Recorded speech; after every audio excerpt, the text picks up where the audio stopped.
এবারে ঈদে বাড়ি ফেরা উইথ গিয়ার।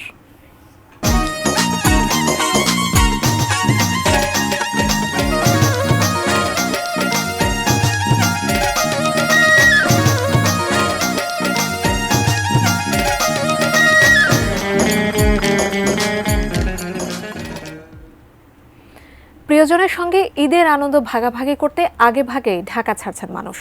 বুধবার সকাল থেকে রাজধানীর কমলাপুর রেল স্টেশন এবং বাস টার্মিনালগুলো বেড়েছে মানুষের ভিড়। তবে ভিড় থাকলেও স্বস্তিতেই ঢাকা ছাড়ছেন তারা।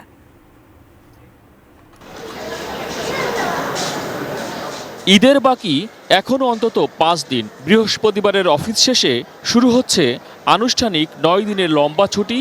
তবে আগেভাগেই বাড়ি ফিরতে শুরু করেছে অনেকেই। সকাল থেকেই কমলাপুর রেলওয়ে স্টেশনে দেখা যায় ঘরমুখো মানুষের দীর্ঘ সারি।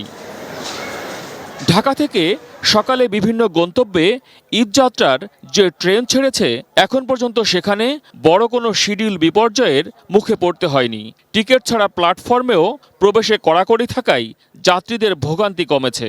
এখন প্রত্যেকটা টিকিট চেক করে ঢুকাচ্ছে, এদিক থেকে খুব অর্গানাইজড মনে হচ্ছে। সময়ের আগেই ট্রেন প্ল্যাটফর্মে এসেছে। ট্রেনের যাত্রা এবার খুবই ভালো এবং সুন্দর হবে। ঈদের যাত্রা দেখা যাচ্ছে গতবার যে দেরিতে হওয়াতে অনেক ভোগান্তি হওয়াতে এবার আগে আগে যাওয়ার আর কি প্ল্যান হচ্ছে। দাদু ভাই নানা ভাই আছে, আমরা মজা করব। সকালে কমলাপুর রেলওয়ে স্টেশন পরিদর্শন করেন রেলপথ উপদেষ্টা মোহাম্মদ ফজলুল কবির খান।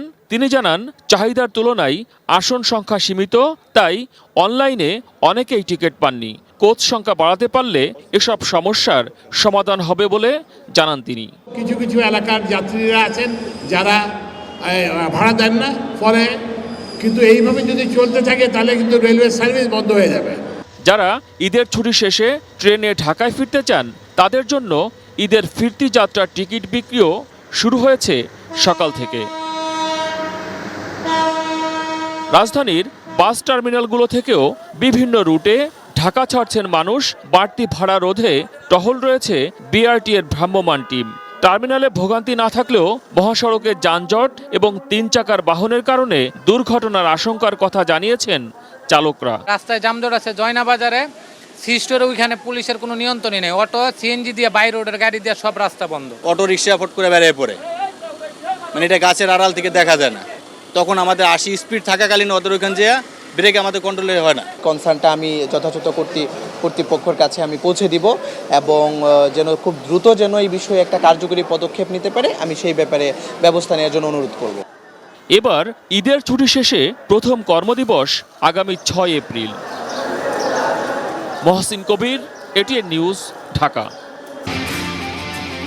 এখন প্রতি চুমুকেই হবে অন্য লেভেলের টেস্ট। গিয়ার এখন পাওয়া যাচ্ছে মাত্র 25 টাকায়। ঈদযাত্রায় ঘরমুখো মানুষকে কিছুটা আনন্দ দিতে গিয়ারের সৌজন্যে বিতরণ করা হয়েছে বিশেষ গিফট হ্যাম্পার।